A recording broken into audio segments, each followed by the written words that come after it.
중국이 지난 주간에 우리 한국, 일본, 미국 세 개 나라에 여행을 가도 좋다. 그렇게 허락을 했습니다. 그러니까 코로나 때문에 이런저런 모양으로 갇히고 닫혀 있었던 문을 중국이 거의 모든 나라를 향해서 다 여행 가도 좋다 그랬는데, 앞서 이야기한 미국, 일본, 한국만은 끝까지 문을 닫아놨습니다. 근데 이제 한국, 미국, 일본도 여행을 가도 좋다 이렇게 했습니다. 그래서 우리나라 여행사에서는 지금 굉장히 들떠 있습니다. 약 180만에서 200만 명이 올 거다 그렇게 기대를 하고 있습니다. 그 사람들이 와서 만약에 1인당 100만 원씩만 쓰고 간다 그러더라도 엄청난 돈이죠. 잼버리 대회가 말도 많고 그랬지만 일단은 끝이 났습니다. 근데 끝이 났으면은 자기 나라로 돌아가야 되는데, 영국을 비롯해서 수천 명이 지금 우리나라 전국에 흩어져 가지고 관광을 하고 있습니다. 그 나라 이름들을 대부분 보니까 선진국이에요. 영국을 비롯해서 선진국 아이들이 한국에서 이 여름 휴가를 지내고 가자.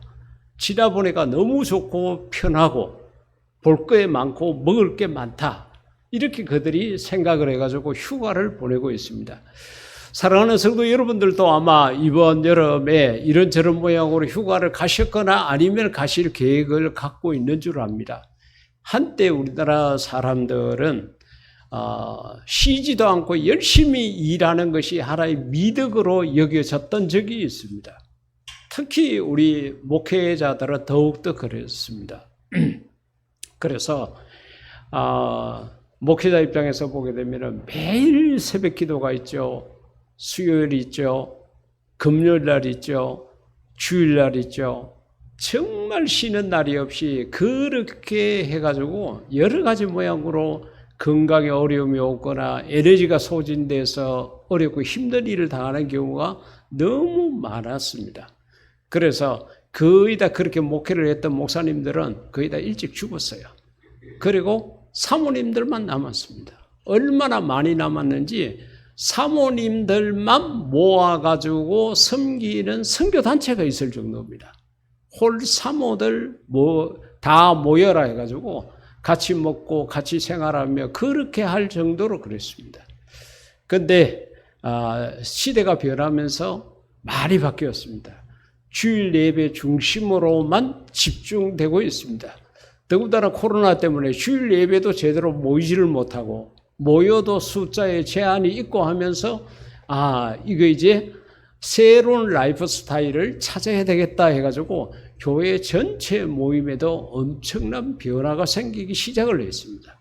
그래서 이제는 다소 목회를 하는데 그렇게 설교에 쫓기지 아니하고 힘들지 않는 그런 시간들을 보내고 있습니다. 자, 그렇다 그러면은 성경에서는 이 휴가를 어떻게 이야기하고 있는가? 한번 오늘 말씀 속에서 우리가 세상을 살아가면서 어떠한 삶을 살아야 되는지를 살펴보도록 하겠습니다. 제일 먼저 휴가라는 것이 하나님의 명령이라는 것을 출애굽기 31장 14, 15절에서 알 수가 있습니다. 너희는 안식일을 지킬지니 이는 너희에게 거룩한 날이 됨이니라. 그러니까 여기서 지킬지니라고 그와 같이 이야기를 했습니다. 지켜라 라는 명령이거든요. 여러분, 우리가 다른 사람한테 무엇을 요청할 때에 여러 가지 스타일이 있습니다. 제일 쉬운 게 이제 부탁하는 거죠. 있으면은 날 좀 도와줘. 시간이 되면은 내 일 좀 도와주세요. 부탁을 하는 거죠, 그거는. 이거는 강압적이 아닙니다. 자발적으로 와서 할 수 있도록 그야말로 부탁을 하는 겁니다. 그 다음에 부탁보다는 조금 더 강하게 요청하는 게 있습니다. 주세요.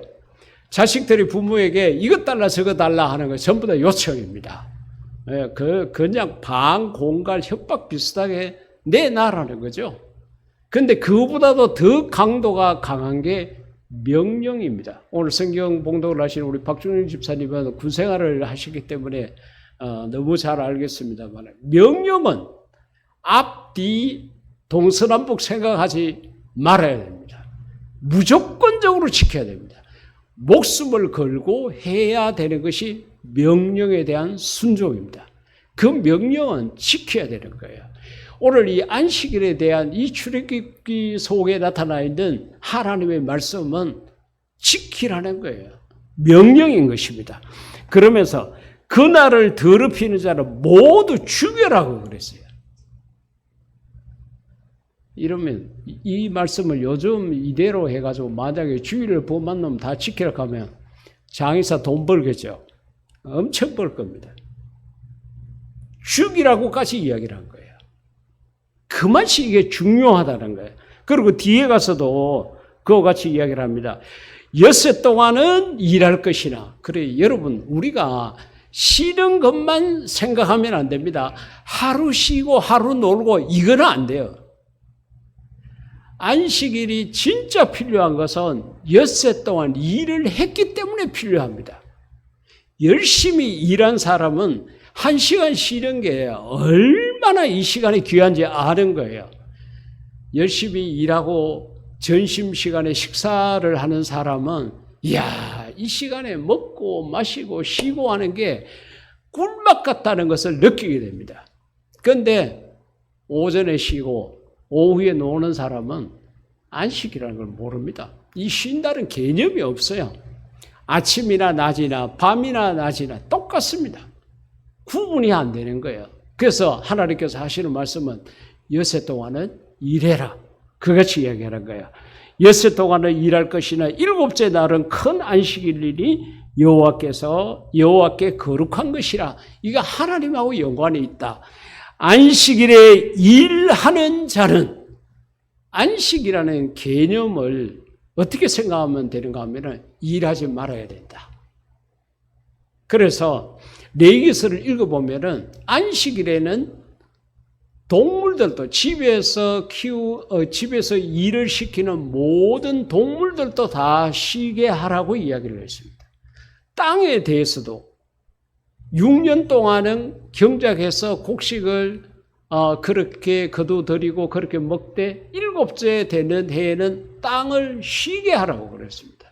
땅도 쉬어야 되고 동물도 쉬어야 되고 사람도 쉬어야 된다. 우리 세상을 창조하신 하나님이 그렇게 말씀을 하신 거예요. 그래서 만약에 일하는 자는 안식일에 일하는 자는 누구든지 신분 가리지 말고 남녀노소 가리지 말고 반드시 죽여라. 여러분 정말 무서운 말씀이죠. 반드시 죽여라고. 안식은 명령입니다. 이 지구상에 수백 가지의 종교가 있습니다. 그런데 이렇게 인간에게 쉬으라고 말한 종교는 우리 기독교밖에 없습니다. 하나님밖에 없어요. 왜 그런가 하면은 하나님께서 우리를 만드셨기 때문에 우리의 모든 것을 너무 잘 아는 거예요. 여러분 스마트폰을 갖고 계시죠? 이 스마트폰을 어떻게 사용해야 되는지는 제조사에서 가장 잘 알고 있습니다.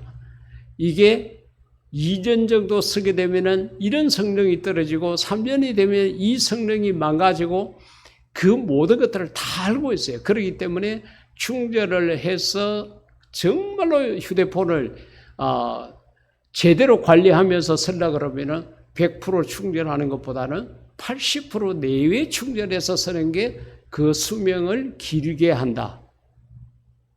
왜 아느냐? 자기들이 만들었거든요. 하나님께서 우리에게 왜 엿새 동안은 일을 하고 7째 되는 날에는 안식하라고 쉬어라고 그랬는가 하면은 하나님 우리를 만드셨기 때문에 우리를 너무 잘 아는 거예요. 너희들은 쉬지 않고 일을 하게 되면은 망가져, 병들어, 무너져, 쓰러져. 그러니까 반드시 쉬어야 돼. 하나님께서 그렇게 말씀하신 거예요. 안식은 명령입니다. 명령은 지켜야 됩니다.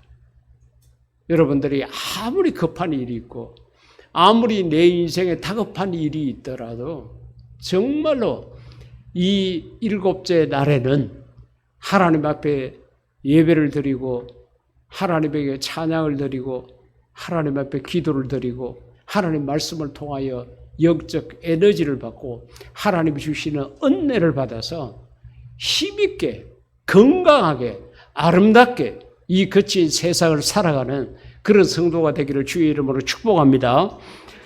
두 번째 마가복음 6장 30절 말씀 가운데 보게 되면은 그럼 휴가라는 것이 뭐냐? 성경 속에서 정의를 이렇게 찾았습니다.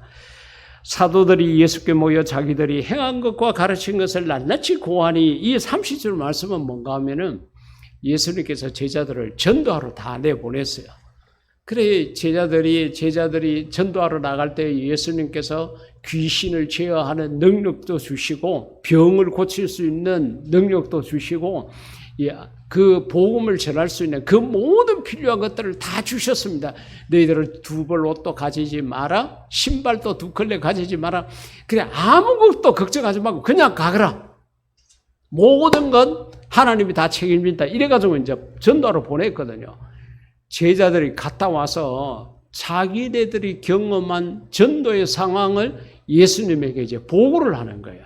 지금 전도 보고를 합니다. 그러니까 예수님께서 그것을 딱 들으시고 하시는 말씀이 31절에 너희는 따로 한적한 곳에 가서 잠깐 쉬어라.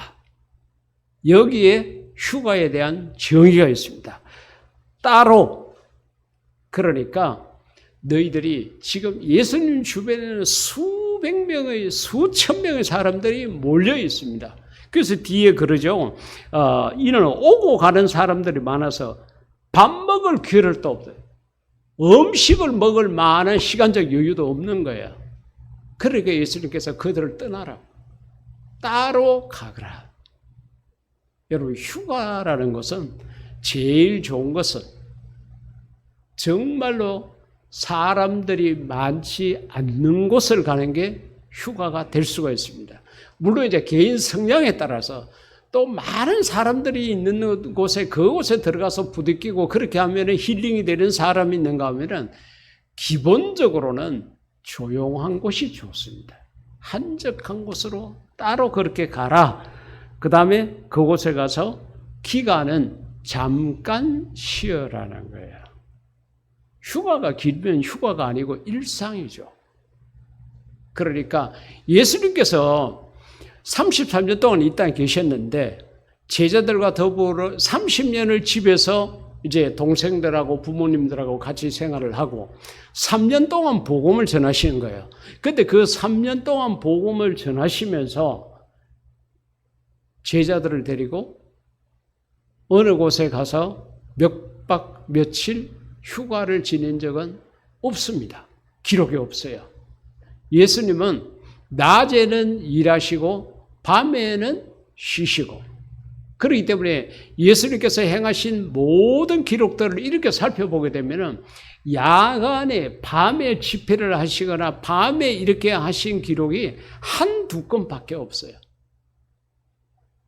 그래서 예루살렘을 중심으로 해서 복음을 전하실 때는 그 주변에 있는 베다니, 마을 이름이 베다니입니다. 슬픔의 마을이라는 곳인데 그곳에 가서 주로 주무시고 아침에 일찍 일어나서 또 사역을 하시고 이렇게 한 거예요. 그렇기 때문에 제일 좋은 휴식은 낮에는 일하고 밤에는 쉬고 이게 제일 좋은데 예수님께서는 그런 식으로 이렇게 지내셨습니다. 그리고 새벽에 일찍 일어나서 한적한 곳에 가서 기도하시고 그렇게 하신 거예요. 하여튼 여기서 예수님께서 제자들에게 하신 말씀은 따로 가거라. 한적한 곳에 가거라. 그리고 잠깐 쉬어라. 그것이 이야기를 한 거예요. 사랑하는 성도 여러분들이 휴가를 지내고 그렇게 할 때에 예수님처럼 나도 한번 해봤으면 좋겠다 그러면은 바로 이 마가복음 6장 말씀을 기억하면 좋겠습니다. 그 다음에 누가복음 5장 가운데 보게 되면은 예수의 소문이 더욱 퍼지매, 그러니까 병 고쳤단다, 이때까지 들어보지 못한 그런 복음을 전하고 있다, 뭐 하였던 그 소문을 듣고 사람들이 몰려왔습니다. 그래서 수많은 무리가 두 가지 이유 때문에 왔습니다. 하나는 말씀을 듣고 이때까지 자기들을 가르쳐낸 랍비들로부터 들어보지 못한, 선지자들로부터 들어보지 못한 새로운 메시지인데 그 이야기를 들으니까 마음에 흥분이 되고 기대가 되고 소망이 생기는 거예요. 그러니까 그 말씀을 한번 들어보자. 이게 첫 번째. 두 번째는 병 고치기 위해 가지고 자기 병도 고침을 받고자 하여 모여오되, 그 사람들이 그 소문을 듣고 예수님에게로 몰려온 거예요. 그러면은 예수님이 사랑이 많으시고 능력도 많으시잖아요. 그러면은 그렇게 이 먼 길을 왔느냐, 그동안 그 질병 가운데 얼마나 고생했느냐, 이래가지고 다 고쳐주고 그 말씀을 기대하는 자들에게 말씀 전해야 되잖아요. 그런데 예수님께서 그렇게 안 하신 거예요. 어떻게 하셨느냐? 예수는 물러가사 모여든 사람을 떠나가지고 한적한 곳에서 기도하시리라. 예수님도 인간이었다는 거죠. 그러니까 예수님께서 피곤하시니까 배를 타고 그렇게 풍랑이 치는 속에서도 주무시기도 하시고, 식사를 안 하시니까 시장하니까 저기 무화과 나무가 보이니까 저기 열매가 있는가 싶어서 가시기도 하고 그런 거예요. 지난번에 우리 어린아이들 데리고 예수 학교를 할 때 예수님에 대해서 궁금한 것 있으면 질문하라 그러니까 어떤 아이가 예수님은 신이에요, 사람이에요? 이걸 묻더라고요. 아, 질문 수준이 상당하죠. 예. 여러분, 예수님이 신입니까? 인간입니까? 답은 두 개 다입니다. 신학적으로는 신성과 인성 두 개를 다 가지셨다는 거예요. 그러면은 하나님이 신성만 가지고 있으면 되지 왜 인성을 가졌나? 우리처럼 인성을 가지셨느냐? 우리와 같은 모습, 우리와 같은 경험을 나눌 때에 우리가 그 예수님을 더 가까이 할 수 있잖아요. 예수님이 하나님 그 자체가 돼가지고 거룩하고 위대하시고 존귀하시면은 죄인 중에 개수인 우리가 다가가기에는 너무 멀잖아요.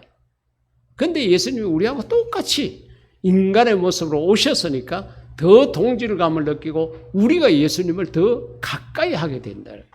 그렇기 때문에 예수님은 신성과 인성, 사람이자 하나님이시라는. 예수님께서 수많은 사람들에게 그렇게 복음을 전하시고 그들의 병을 고치시고, 그러니까 육체적으로 힘든 거예요. 에너지가 다 소진된 거예요. 그러니까 그렇게 몰려온 사람들 웬만하면은 챙기시고 고치시고 말씀 전하실 것인데 떠나서 따로 한적한 조용한 곳에 가서 기도하셨다. 여러분, 이 기도의 주제가 무엇이었을까요? 하나님, 제게 힘을 주십시오. 제게 더 큰 능력을 주십시오. 아마 그런 기도를 하지 않았을까. 그리고 와서는 다시금 또 사람들을 만나고 그들에게 복음을 전하시고 이렇게 했다는 거죠. 그렇기 때문에 우리가 세상을 살아갈 때에 휴가라는 것은 어떤 개념을 가지고 있어야 되느냐? 일상을 떠나야 된다. 일상을 떠나야 된다. 한적한 곳으로 가야 된다. 사람이 없는 곳, 숫자적으로 사람이 없는 곳이라기보다는 나를 아는 사람이 없는 곳. 그러면 돼요. 그러면 나는 자유스럽잖아요. 아무리 사람이 많고 그렇게 하더라도 나를 아는 사람이 없으면은 내가 조용해요. 예, 내가 편안하게 내 할 것 다 하고 이렇게 할 수가 있어요. 그런데 사람의 수가 적더라도 나를 아는 사람이 여기 있고 저기 있고 그렇게 하게 되면은 마음이 부담이 되고 보이지 않는 짐으로 와 닿을 수가 있는 겁니다. 그래서 휴가를 먼 곳으로 떠나게 되는 것입니다. 우리가 무조건적으로 일만 하는 것, 그것이 하나님의 뜻은 아니다. 심지어 제자들이 전도하고 왔는데, 그래, 너희들 귀신 쫓아내보니까 기분이 어때? 그리고 너희가 능력을 해보니까 기분 좋지? 또 가! 이렇게 말씀하시지 않았다는 거예요. 따로 한적한 곳에 가서 잠깐 쉬어라. 이렇게 이야기했다는 거죠. 그리고 휴가의 가장 큰 목적이 뭔가 하면은 바로 오늘 본문 말씀 속에서 볼 수 있는 재충전입니다. 오늘 우리 집사님께서 읽으신 열왕기상 19장 5절에서 7절 가운데 보면은 성경 속에서 정말로 악한 여자가요, 둘이가 있는데, 오늘 본문 속에 나타나 있는 이세벨이라는 여자, 이 여자가요 보통 여자가 아닙니다. 성경을 읽어보면요, 이게 여자가 맞나 싶을 정도로 여자에 대한 개념이 무너져 버립니다. 그리고 제일 이보다도 더 악한 여자가 있는데 바로 이세벨의 딸입니다. 딸은요, 엄마하고 게임이 안 될 정도로 또 악한 짓을 많이 했어요. 근데 하여튼 이 이세벨이 하나님을 섬기지 않고 우상을 섬기는 자였습니다. 그런데 엘리야 선지자가 그 모든 우상의 제사장들을 전부 다 죽여버린 거예요. 그 이야기를 듣고 이세벨이 화가 나가지고 이 엘리야에게 사람을 보냅니다. 보내가지고 너 죽을 줄 알아라. 내일까지 너 살아있는가 한번 보자. 이런 식으로 이야기를 한 거예요. 그러니까 그러면 우리가 통상적으로 생각하면은 선지자 엘리야가 뭐 하나님이 주시는 능력으로 그렇게 이방 제사장들을 다 죽이고 승리하고 막 이기고 그렇게 했으니까 너 나의 지금 나는 하나님 믿는 사람이야. 절대로 나를 죽이지 못할 거야. 이렇게 대항을 해야 정상인데 에너지가 다 빠졌어요. 선지자가 영적 싸움을 하고 진짜 육적 싸움까지 벌이고 이렇게 하니까 그 에너지가 다 소모가 된 거예요. 그러니까 그 이야기를 듣고요, 하나님으로부터 받았던 능력이나 말씀이나 사명이나 이런 것은 온데간데 없고 이세벨이라는 여자가 너 내일 안으로 죽이고 말겠다는 그 말만 마음에 남은 거예요. 도망을 갔습니다. 그래서 자기를 따라다니는 사환이 있는데 아마 생각 같아서는 둘이가 같이 다니게 되면은 적에게 발각될 가능성이 더 많겠다고 생각을 했는지 어떻게 생각을 했는지 사환에게 너 여기 있어. 그러고 자기는 더 깊은 곳으로 이렇게 가는 거예요. 로뎀 나무 아래 가가지고 하나님을 향해 가지고 날 죽여주시오 그러는 거예요. 내 생명을 이제 거둬가십시오. 저 여자가 나를 죽이겠답니다. 하나님에게 배째라고 그냥 들어누운 거예요. 하나님 보니까 얼마나 기가 차도 안 하겠어요. 그래서 하나님께서 천사를 보냅니다. 그래가지고 천사로 하여금 이 선지자를 어루만지고, 성경 가운데 보게 되면 어루만지며 그에게 이르되 일어나서 먹으라. 그러니까 어루만졌다는 것은 요즘 말로 말하면 마사지를 해줬다는 거예요. 여러분, 마사지를 받아보게 되면은 혈액순환이 원활하게 돼가지고 피로가 빨리 풀리고 몸이 가볍게 되죠. 천사가 마사지를 해줬으니까 더 좋지 않았겠어요? 천사가 마사지 해주고, 두 번째는 먹으라고 그럽니다. 먹으라고 하는지라 6절 가운데 본적 머리맡에 숯불에 구운 떡 한 병의 물이 있더라. 먹을 것도 천사가 갖고 간 거예요. 그리고서는 먹고 마시고 다시 누웠다 그랬습니다. 그렇게 먹고 마시고 기력이 생겼으면은 일어나야 되잖아요. 근데 에너지가 바닥이 났어요. 우리가 교회 일을 하다 보면은 어느 순간에 내가 나락으로 떨어졌다 생각할 때가 있습니다. 이거 내 믿음이 이게 아닌데, 내 영적 수준이 이게 아닌데, 내가 왜 이러지? 내 스스로 생각해도 내 모습이 아닐 때가 있습니다. 왜 그러냐? 영성이 바닥을 쳤어요. 에너지가 다 떨어졌어요. 기도를 해야 되고, 말씀을 들어야 되고, 이렇게 해야 될 시점이 온 거예요. 우리가 자동차를 운전하다 보면은 기름이 떨어질 때가 되면은 불이 들어오잖아요. 예. 불이 들어오게 되면은, 이제는 주유를 해야 되겠다 싶어서 주유소에 가서 기름을 넣고 다시 목적지를 향해서 가지 않습니까? 교회는 영적 주유소입니다. 여러분들이 이 거친 세상에서 그 복잡한 세상살이를 하면서 이런저런 말들에 그런 일들에 내 에너지를 다 뺏기고 힘들었을 때에 와서 예배를 드리면서 찬양을 부르면서 기도를 드리면서 말씀을 들으면서 여러분들의 영성이 채워지게 되는 거예요. 그래서 또 다시 힘을 얻어서 월요일부터 세상에 나가서 또 여세 동안 열심히 일을 하는 이런 삶이 반복적으로 이루어져야 됩니다. 그런데 우리가 달린다는 것만 생각을 하고 기름을 보충해야 된다는 걸 잊어버리고 가게 되면은 결국은 차는 망가지고 나는 더 이상 갈 수 없게 됩니다. 우리가 이 거친 세상을 이기고 나아가려고 그러면은 내가 말씀으로 충만해지고 정말 내 기도로 영성이 아이들 말대로 빵빵해야 합니다. 그래야 이 세상을 헤치고 나가고 이기고 나갈 수가 있지.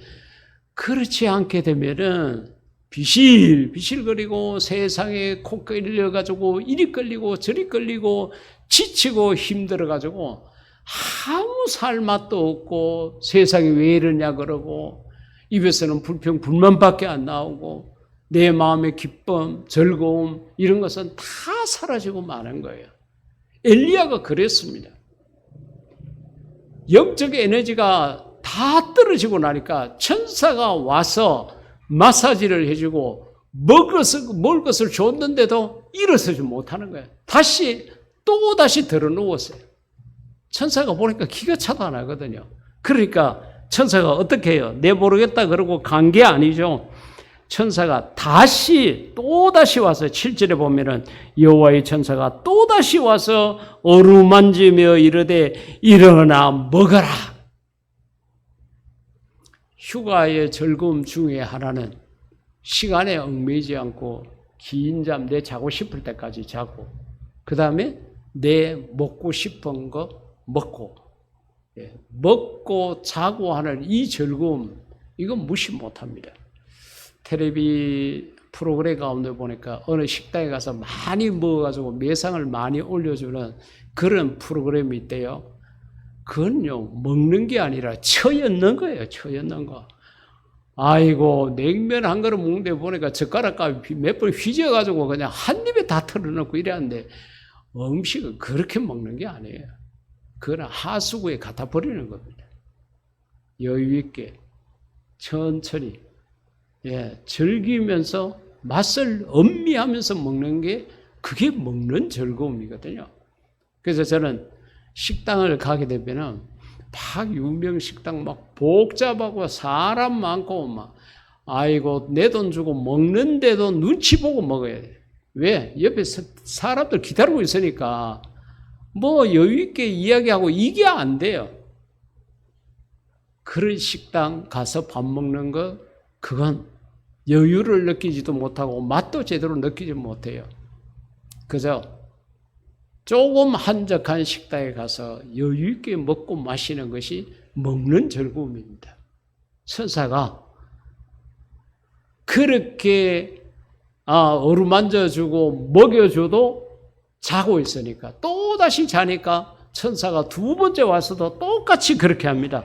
그래서 이제 두 번째 그렇게 일어나 먹으라 그러고 그렇게 하니까 그제서야 엘리야가 힘을 얻은 거예요. 어느 정도 힘을 얻었는가 하면요. 한 달 열흘을 걸어갔어요. 40일. 여러분 40시간 걷는 것도 힘듭니다. 4시간 걷는 것도 힘들어요. 근데 40일을 걸어가지고 하나님께서 말한 호렙에 이르렀다. 그같이 이야기를 한 거예요. 힘을 얻은 거죠. 그런 휴식이 이런 힘을 얻게 한 것입니다. 휴가의 가장 큰 목적은 쉬는 그 과정을 통해서 충전하는 것입니다. 재충전하는 거예요. 여러분, 세상이 만만한 세상이 아니잖아요. 예. 이런 거친 세상을 살아갈 때에 우리는 쉼없이 계속적으로 충전해야 합니다.